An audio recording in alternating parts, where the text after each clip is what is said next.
연구소의 연구교수로 계시고요. 모든 어쨌든 그렇죠. 특별한 제목은 아니고 이게 부탁드리겠습니다. 안녕하세요. 수연입니다. 저는 인구 구조 변화 대응과 관련한 생산 인구 감소 논의와 대응 방안은 고령자와 여성 그리고 외국 인력을 중심으로 논의되게 될 것으로 전망하고 있습니다. 그 중에서도 고령자 관련 기노성이 지금 우리나라에서는 더 강조되고 있다는 생각이 듭니다. 이런 변화에 맞춰서 노후 희망 담론을 현실화하는 이 자리에 초대를 해주셔서 하나님 감사하다는 말씀을 먼저 드리고 시작을 하도록 이렇게 하겠습니다. 주시하시는 바와 같이 최근 우리나라에서는 급속한 출산율 감소와 초고령화 사회로의 진입에 따른 생산 연령 인구가 급격하게 감소되고 있습니다. 2021년 정부 인구구조 변화 역량과 대응 방안에 의하면은 생산 연령 인구는 급격하게 감소하고 있고 그중 65세 이상 인구는 또 급격하게 증가할 것으로 추산이 되고 있습니다. 특히 이제 주요 경제 활동 인구라고 할 수 있는 25세에서 40세 연령대에 포함되는 비율은 감소율이 가장 클 것으로 예상되고 있고요. 이러한 단순한 인구 구조의 변화에 머물지 않고 이러한 부분들이 국가 성장 잠재력을 약화시키고 축소 사회를 도래시켜서 결과적으로는 분야별로 불균형으로 이어질 것으로 전망됩니다 합니다. 따라서 이제 고령자의 실권리, 저는 이제 실권리를 우리 헌법상의 인간다운 생활을 할 권리와 사회보장을 받을 권리로서 이제 생각을 하고 있는데 이러한 권리보다는 오히려 관련 논의가 생산 연령 인구 조정을 인구의 조정을 통한 일할 권리, 그러니까 근로의 권리, 근로권이 더욱 강조되고 있고 고령자 고용 촉진 정책을 통해서 더 나은 일자리에서 더 오래 일하도록 하는 이러한 사회를 구축해야 할 당위성에 대한 당위성을 설득력이 있는 것 같습니다. 다만 제가 이제 노동법을 전공을 한 사람이다 보니까 노동법적인 관점에서는 고령자의 고용 촉진과 생산 연령을 연장하는 논의는 주로 이제 디센트 워커로의 고령자 고용 촉진과 A 지점의 연령 차별 금지 그리고 국민연금 고용보험 등 사회 안전망 확보와 함께 논의되어야 한다라는 생각이 듭니다. 그러나 이제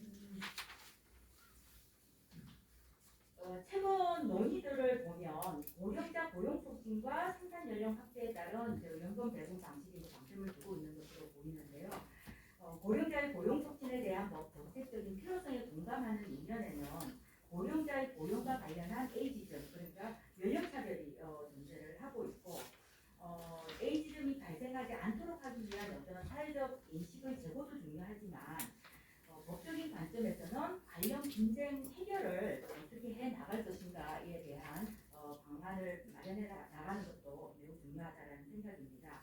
특히 이제 고령자 고용과 관련한 분쟁이 발생된다고 하더라도 고령자 분쟁의 특성은 다른 사주의 비상 분쟁에서보다 은폐되거나 축소되거나 권리가 포기되는 정도가 더욱 강할 수 있다는 점에서 고령자의 고용 관련 분쟁에 대한 적극적인 법 정책적인 대응이 필요하다는 생각입니다. 그래서 이제 제 토론문에서는 A 지점 관련한 노동법적 대응 방안의 관점에서 제가 생각되는 몇 가지 언급할 필요성이 있을 것으로 생각되는 사안에 대해서 두서없이 몇 가지 말씀을 드리도록 하겠습니다. 지금 이제 먼저 제가 고령자 고용 분쟁 관련 실태에 대해서 쭉 이렇게 발표를 하고 있는데요. 24페이지 중간 정도에 보면 연단 교수님께서 조사를 하셨던 부분인데 고령자 중에 한 15% 정도가 고령자라는 이유로 사업주와 갈등이나 분쟁을 경험한 것으로 나타나고 있고요. 갈등 분쟁 원인은 근로와 관련된 정당한 요구를 묵살하는 이런 사업주의 부당한 처우가 있기 때문이 가장 높은 순으로 나타났고 그리고 약속했던 근무 기간을 채우지 않은 채 해고를 하거나 계약 연장을 해주지 않았기 때문이 그 다음으로 나타났고요. 그리고 직장 내 괴롭힘이나 성희롱, 나이에 의한 부당한 차별 등 사업주의 위반 행위가 있었기 때문에 한 15% 정도로 나타났습니다. 그런 관점에서 본다라면 이러한 에이지점 관련한 대응은 이런 연령차별과 관련한 부분에서 우리가 좀 적극적으로 대응을 할 필요성이 있다라는 생각이고요.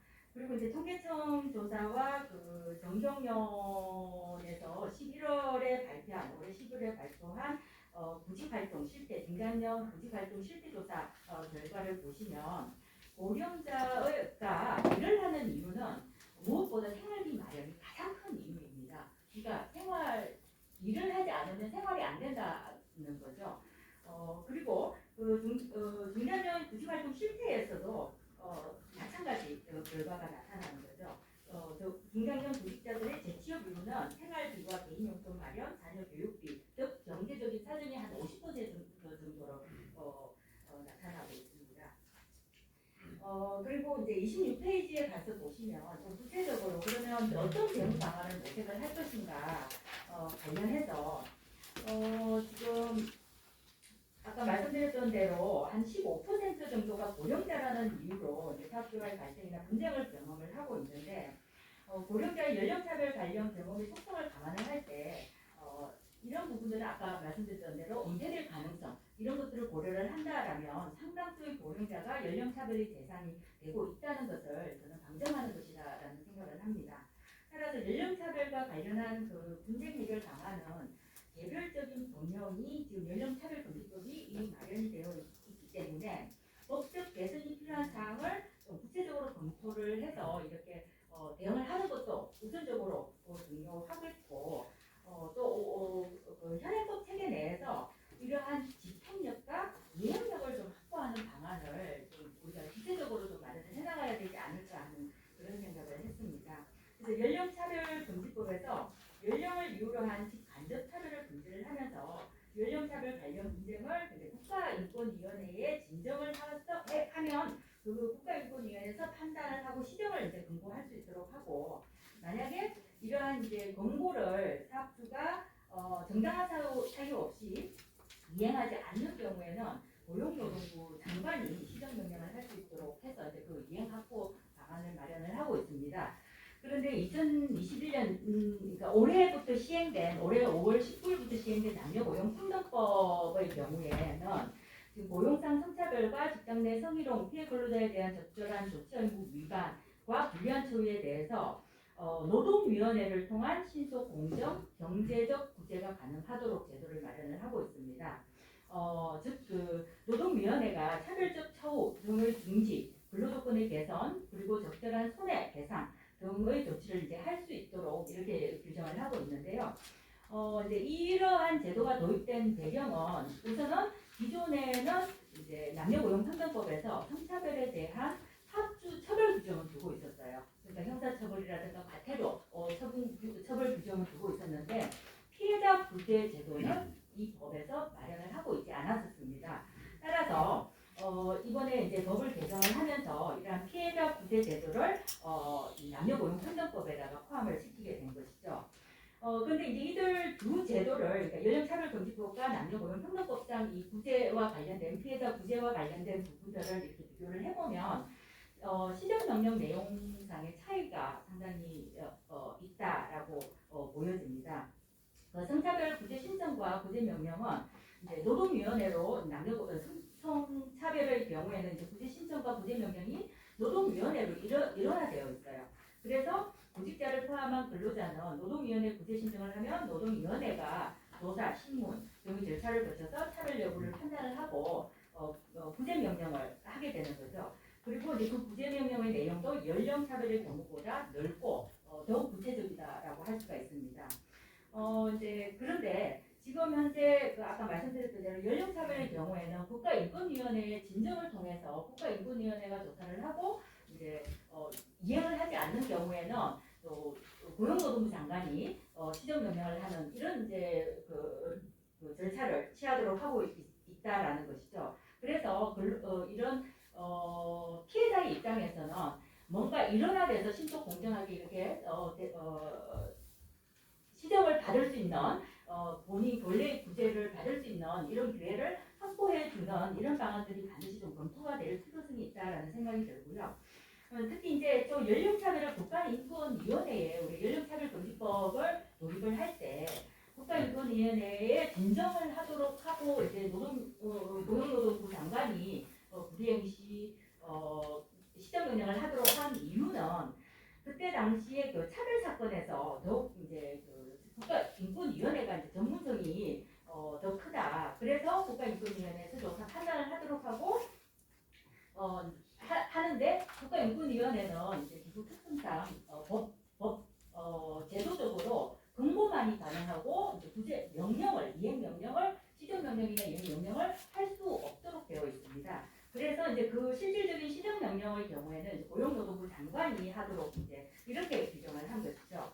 그런데 지금 이제 노동위원회의 전문성을 이렇게 감안을 한다라면 노동위원회가 기타 그 비정규직 차별 시정에서부터 지금 이제 성차별 시정 문제까지 이제 할 수 있게 됐기 때문에 이러한 부분들에 대해서 연령차별에서도 적용 가능할지 여부도 좀 검토할 필요성이 있지 않을까 하는 그런 생각도 들고요. 특히 이제 노동위원회 제도는 국선 대리인 제도가 마련이 되어 있어요.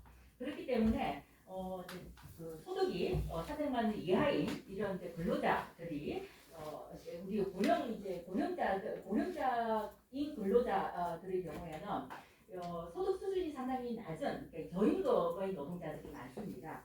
이런 경우에 본인들이 실질적으로 구제를 어떻게 받아야 되는지 이런 부분들을 그러니까 그 국가기관의 그러니까 사회적인 조력을 좀 받을 수 있는 이런 이제 권리들을 우리가 같이 좀 지원을 해줄 수 있는 이런 계기도 되지 않을까 하는 그런 생각이 들었습니다.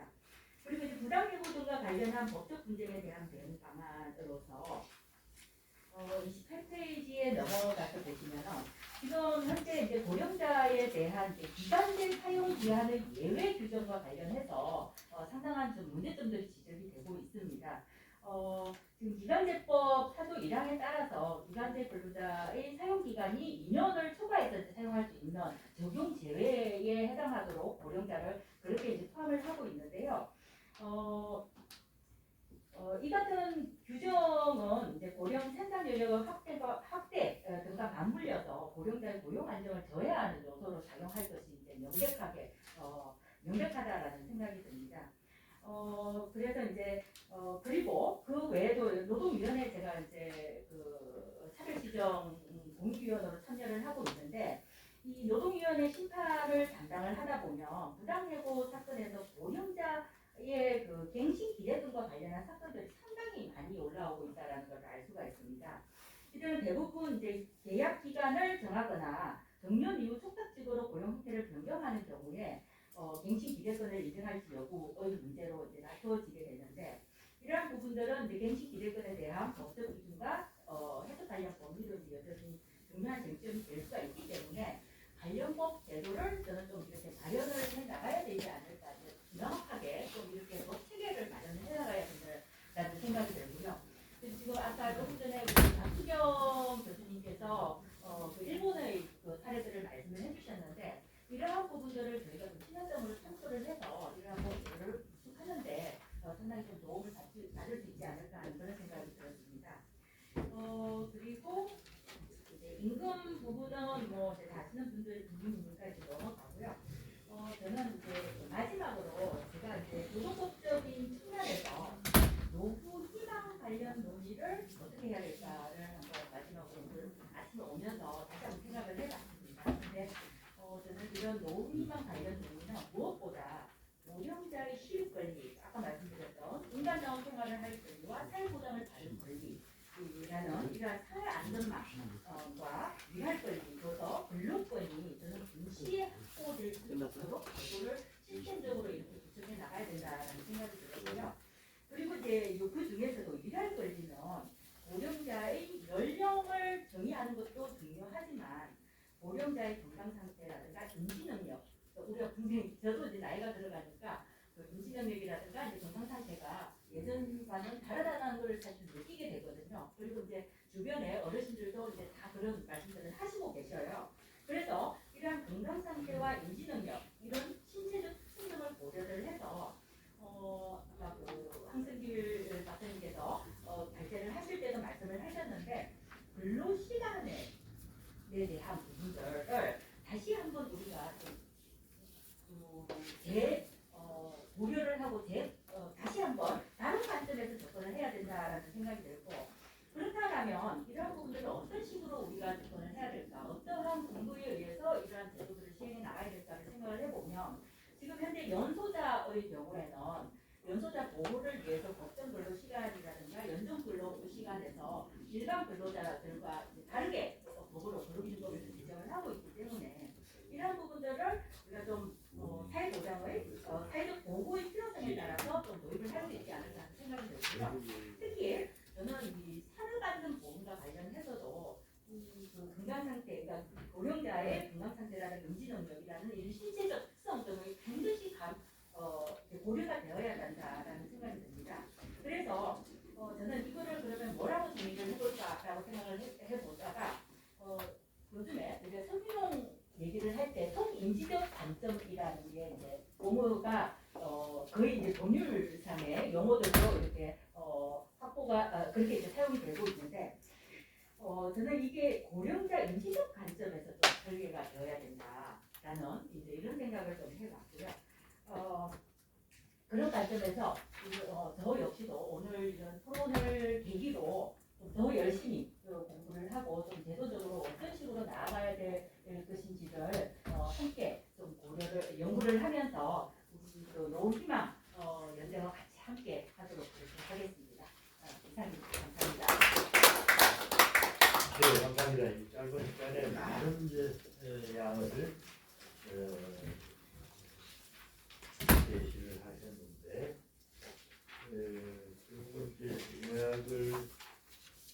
요약을 하면은 그러니까 이제 고령자가 연령 차별을 받아들일 경우에 구제 제도가 현행으로는 이제 국가인권위원회의 판단을 한번 일단 거쳐서 그 다음에 이제 노동부 장관의 시정명령 이렇게 돼 있고 이제 남녀고용평등법위원회는 노동위원회만 이제 하면 되는데 이 제도를 활용할 수 있지 않을까. 노동위원회는 뭐 지금 남녀뿐만 비정규직에 대한 차별, 성차별 이런 다 하는데 힘들게 하고 있는데 이것도 할 수 있지 않느냐 하는 그런 말씀을 지금 현재 이전 박사님께서는 뭐 중노위 공익위원으로 참여하시기 때문에 뭐 실무적으로 하신 바를 바로 이제 계획해 주신 것 같습니다. 그 밖에도 중노위 노동위원회에서는 뭐 국선 변호인 제도도 활용, 국선 그렇죠. 노무사 제도 이런 것들도 활용할 수 있다고 말씀하셨고, 근데 이제 새로운 아이디어는 그 고령자의 특성을 고려한 여러 가지 이제 그 특성을 고려한 것, 그러니까 노동 시간이라든지 사람 안대라든지 인지 능력 이런 것들을 이제 보게 되면은 성인지적 관점 내 유사하게 고령자에 대한 인지적 관점을 이런 것들 도입하는 게 좋겠다는 말씀을 주셨습니다. 예, 감사합니다.